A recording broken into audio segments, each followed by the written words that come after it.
전세를 자꾸 없앤다는 이야기는 우리가 비싸게 월세로 살게요 이런 이야기하고 똑같은 거예요. 그래서 이제 전세자금 대출을 막으면 서민들이 피해를 본다 이런 이야기를 하는 거예요. 그래도 없애야 되면 그게 더 서민을 위한 건지 한번 생각해 봐야죠. 아파트는 망고쌤.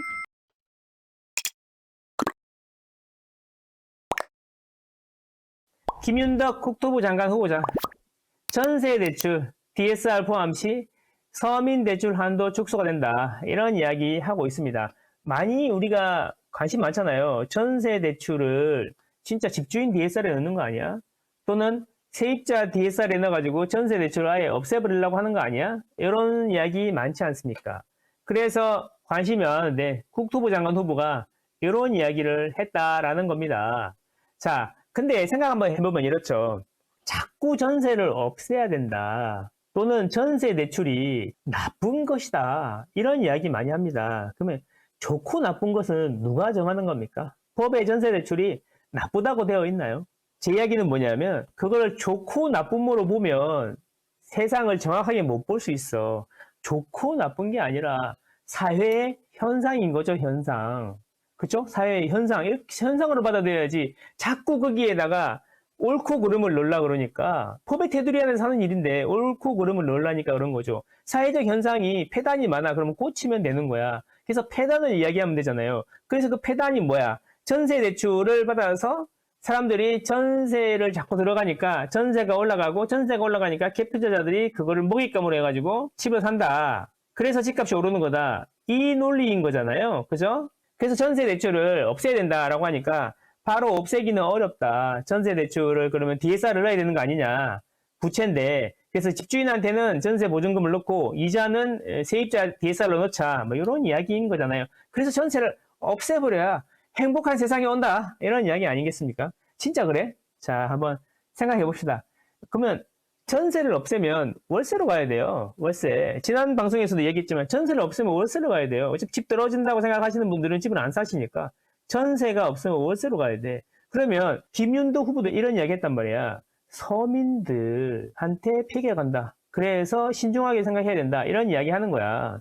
왜 그런 이야기를 할까? 자, 아무도 전월세 전환율 이야기를 안 해서 한 번 더 들고 와봤어요. 여러분, 전월세 전환율이 어떤 건지 아세요?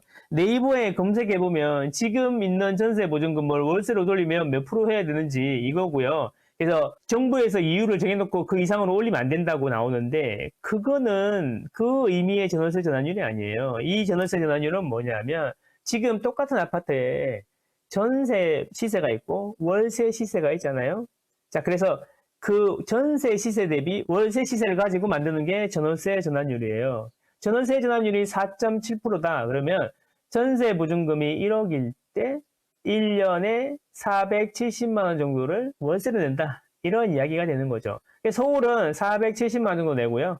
전국은 530만 원 정도 낸다. 그래서 서울은 전월세 전환율이 4.7%고 전국은 5.3%다. 이렇게 이야기하는 거예요. 근데 전월세 전환율이 계속 올라가고 있네요. 그죠? 올라갔죠? 이렇게 한번? 올라갔다. 올라갔다는 의미는 뭘까? 전월세 전환율이 올라갔다. 그러니까 분자가 월세. 분자. 분모는 전세 보증금. 그럼 전세 보증금을 그대로 놓고 보면 전월세 전환율이 올라가려고 그러면 월세가 올라가면 월세가 450에서 1년 월세가 470으로 올라가면 보증금이 그대로라고 치면 4.5%에서 4.7%로 바뀌는 거죠. 그 이야기는 뭐냐면 지금 전월세 전환율이 올라간다는 이야기는 뭐냐면 월세가 전세 대비해서 빠르게 올라가고 있다. 이런 의미를 말하는 거예요. 자, 그래서 이걸 비교해야 된다는 거죠. 내가 만약에 전세 보증금 1억을 풀로 전세자금 대출을 받으면 적용금리가 몇 프로 정도 되겠냐. 그래서 5대 은행, 빨간색으로 해놓은 거 5대 은행 대출금리를 전세자금 대출금리를 평균을 내니까 3.7%야, 3.7%. 그러면 내가 1억 보증금을 전세자금 대출 풀로 받으면 1년에 370만 원의 월세를 내는 거고 내가 월세로 풀로 들어가면 470만 원의 월세를 내야 되는 거야. 또 이자로 나가나? 월세로 나가나? 돈 나가는 건 똑같은데 월세로 사는 게 더 손해다. 비싼 거다라는 거예요. 그래서 전세를 없애버리면 비싼 월세로 가게 되는 거죠. 그런데 전세를 없애버리면 이제 비싼 월세를 내면 되는 거죠. 비싼 월세. 자, 정리해보면, 매매가가 10억인데, 서울은 지금 전세가 53%, 전세가율이 53%니까 5억 정도 되고요. 전세 대출 이자가 3.7%. 그러면, 전월세 전환율이 전국이 5.3이고, 서울이 4.7이니까, 전세 대출 이자는 1,800만원, 서울도 똑같겠죠. 1,850만원. 왜? 전국이 이자는 비슷하니까. 그럼 월세는 전국 기준으로 2,650만원, 10억짜리 집이. 자, 그리고 서울 같은 경우는 2,350이 되는 거죠. 그래서 차이가 월세로 살면 1년에 800만원, 서울에서는 1년에 500만원 손해다. 800이나 500이면 애 학원을 몇 개를 더 보낼 수 있냐. 이거 생각해봐야 된다라는 거죠. 그러니까 비싼데 전세를 자꾸 없앤다는 이야기는 우리가 비싸게 월세로 살게요. 이런 이야기하고 똑같은 거예요. 똑같은 거. 이걸 왜 모를까? 그래서 전세자금 대출을 해주는 거야. 그래서 이제 전세자금 대출을 막으면 서민들이 피해를 본다. 이런 이야기를 하는 거예요. 그래도 없애야 되면 없애면 되죠, 뭐. 그게 더 서민을 위한 건지나 한번 생각해 봐야죠. 그래서 전세가 완전히 없어지면, 그러면 월세로 살다가 이자가 떨어지면 대출 이빨 받아서 집을 사면 되는 거 아니겠습니까? 그거 말고는 방법이 없잖아요. 그렇죠? 대출 아니죠? 그러면 영원히 못 살 수도 있어요. 영원히 월세를 내릴 수도 있다라는 겁니다. 돈은 계속 찍어내는데 어떻게 집이 안 오르죠? 그러면 아까도 주식시장에서 설명드렸지 않습니까? 코스피로 돈이 그렇게 많이 들어갔는데 지수가 안 오르는 이유는 뭐다? 주식의 공급이 많아서 그런 거다. 상장 기업이 점점 많아져서 그런 거다라는 겁니다. 그러니까 코스피로 돈이 들어오는 게 3.7배가 들어왔는데 3.7배 들어오는 것보다 주식 상장을 더 많이 하면 지수가 안 오르는 것처럼 우리도 부동산 지수 얘기하잖아요. 부동산 지수. 그래서 집을 물가가 오르는 것보다 집을 더 많이 때려주면 집값이 안정되는 거죠. 물가보다 안정되는 거죠. 이게 기본이잖아요. 근데 집은 안 짓고 자꾸 전세 때리고 월세 때리고 두더지 잡기 게임인 거지. 전세 때리면 월세가 튀어나오고 월세 때리면 전세가 튀어나오고. 그러니까 이게 다 임시방편이라는 거죠. 언발에 오줌 누기라는 거죠. 언발에다 오줌을 왜 누는 거야? 따뜻한 데 들어가면 되지. 답은 이미 알고 있는데 또 그거를 집을 공급을 열심히 한다고 재건축 풀어주고 규제 풀어주면 또 투기꾼들, 그놈의 투기꾼들 어디 있는지 잘 모르겠지만 투기꾼들 주머니 불려준다면서 또 안 된다 그러니까 또 여론 눈치 봐가지고 아무도 총대 메고 나서가지고 재개발 재건축을 서울의 재개발 재건축을 안 하려고 하는 거죠. 그래서 외곽에다가 자꾸 집을 지으면 뭐해? 서울 살고 싶은데 외곽에 자꾸 집 지어가지고 서울 출퇴근 1시간 반씩 하고 싶어요? 서울 시내에서 살고 싶지 않아요? 2호선 근처에서 빙글빙글 돌면서 금방 회사 가고 싶지 않아요? 예, 그렇다는 거죠. 우리가 원하는 데다가 우리가 원하는 걸 지어줘야 되는데 그럼 재개발 재건축밖에 없는데 이걸 자꾸 적폐의 논리 뭐 투기꾼의 논리 이렇게 자꾸 들이밀면 답이 안 나온다라는 겁니다. 너무 답답합니다, 진짜. 왜 그러는 거죠? 근데 그걸 또 동조를 해. 잠깐 내가 보기에 들어보면 시원하니까. 근데 결국 다 연결돼 있다. 이런 겁니다. 서울에도 집을 많이 지면 집값이 안정된다. 되게 심플한 겁니다. 근데 그걸 안 한다.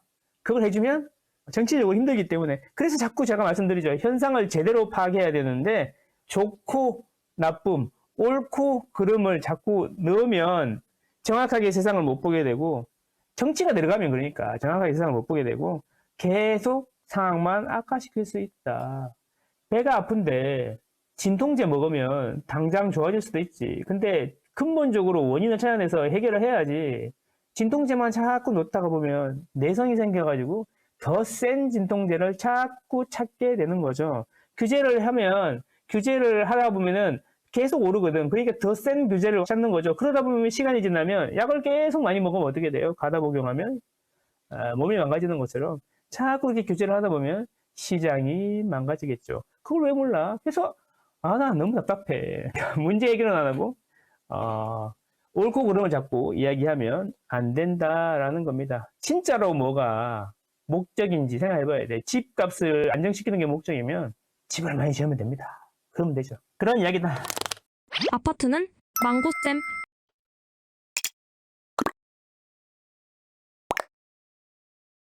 신혼 버팀목 대출 기준 사항도 취소됐고 왜 서민 전세 대출 줄이나 부글부글한다. 이게 무슨 이야기예요? 신혼 버팀목 대출 있잖아요. 이건 뭐냐면 신혼부부들한테 이거 해주는 거잖아. 이걸 취소를 하는 거지. 이 버팀목이라는 게 뭐예요? 자, 돈이 없는 사람들이 정책 대출로 겨우 빌라 전세 같은 거 사는 거야. 이 사는데 자꾸 이거를 규제를 하는 거지. 대출이 많이 나간다는 이유로. 그러니까 내가 보기에는 이번에는 큰 고민 없이 그냥 대출만 어떻게 하면 줄일까 이 생각밖에 안 한 것 같아. 그 하락론자들 댓글 달리는 거 보고 정책을 정하니까 이렇게 되는 거야.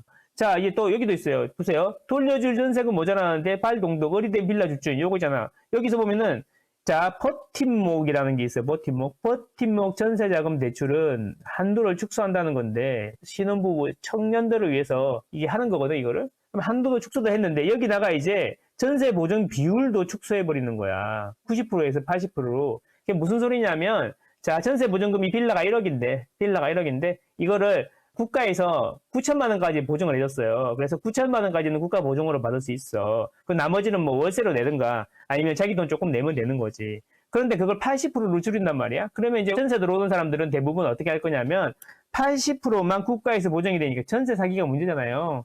80%만 되니까 8천만 원짜리 전세만 찾으려고 할 거예요. 8천만 원짜리 전세만. 그러면 집주인들은 뭐냐면 빌라 주인들은 이렇게 보는 거죠. 아니 세입자를 구해야 되는데 1억의 전세를 넣고 싶은데 보증이 9천만 원밖에 안 돼서 9천만 원에 울며 겨자 먹기로 남는데 왜 전세 사기 때문에 국가가 보증 안 해주면 아무도 안 들어오니까 그나마 국가가 보증해줘야 들어오니까 근데 이걸 80%로 줄여버렸어 80%로 그러면 이제 8천만 원에 나야 되는 거죠. 그럼 앞으로 이렇게 되면 어떻게 될까? 그러면 집주인들이 뭐 돈이 안 되잖아. 돈이 안 되니까 뭐 어떻게 해요? 집을 많이 신축 빌라를 사가지고 임대를 놓으려고 하지 않고 어떻게 돼요? 그냥 있는 것도 어떻게 처분하려고만 하는 거지. 그러니까 신축 빌라를 분양을 해도 아무도 분양을 안 받으니까 짓지는 않는 거죠. 그래서 여러분 서울에요. 올 상반기에 신축 빌라가 1,400세대밖에 안 된답니다. 1,400세대? 2,000세대가 안 돼요. 서울 전체에 있잖아요. 전체. 서울 전체에 빌라 상반기 공급이 2,000세대가 안 된다는 겁니다. 이게 무슨 이야기예요? 이게 무슨 이야기? 이게 전세 사기 때문에 생긴 일인데 여기 자꾸 비중을 이렇게 축소하게 되면 이제 전세 사기는 어느 정도 정리가 많이 된 것 같은데 이렇게 자꾸 축소를 해버리면 이제 전세 보증금이 안 들어오기 때문에 사람들이 더 안 오는 거야. 전세 보증금이 이제 1억에 나야 되는데 보증을 9천만 원밖에 안 해주니까 9천만 원에 놨다가 또 울매기자 몇개를 8천만 원에 놔야 되니까 이제 점점 더 빌라 시장은 공급이 축소가 되면서 시간이 지나면 이게 부메랑이 돼서 다시 돌아올 겁니다. 자, 이렇게 청년 실수요자들한테는 이렇게 좀 뭔가 좀 국가에서 해줘야 되는 거 아닌가? 이런 생각이다라는 겁니다. 국가에서 최소한 보증이라도 깐깐하게 해서 보증이라도 되는 집이 있으면 그 집에 들어가 살면 되는데 정부에서 계속 보증을 줄여버리면 어떻게 하자는 겁니까? 그래서 이런 부분도 있다라는 겁니다. 아파트는 망고쌤.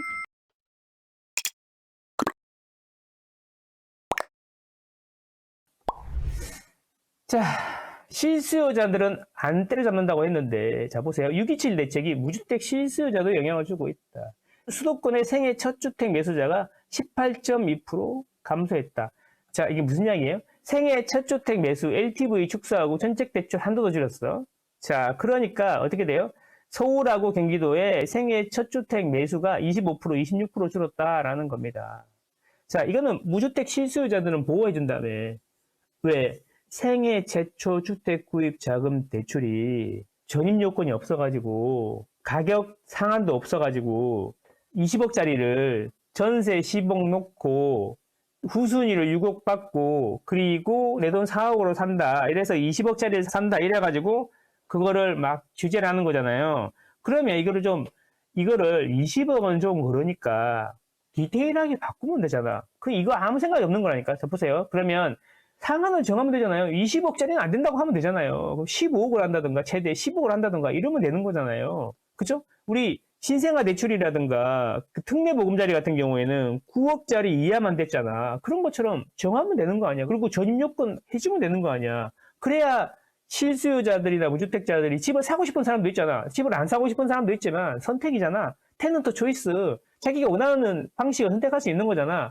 그러면 집을 사기로 마음먹은 무주택 실수요자들 청년들한테는 좀만 제도를 고쳐가지고 적용하면 되는 건데 이게 그 사람들마저도 거의 적폐 취급을 하면서 이렇게 규제를 하니까 이제 내 집 마련 사다리는 점점 더 멀어지는 거죠. 똑바로 하는 건지 잘 모르겠다.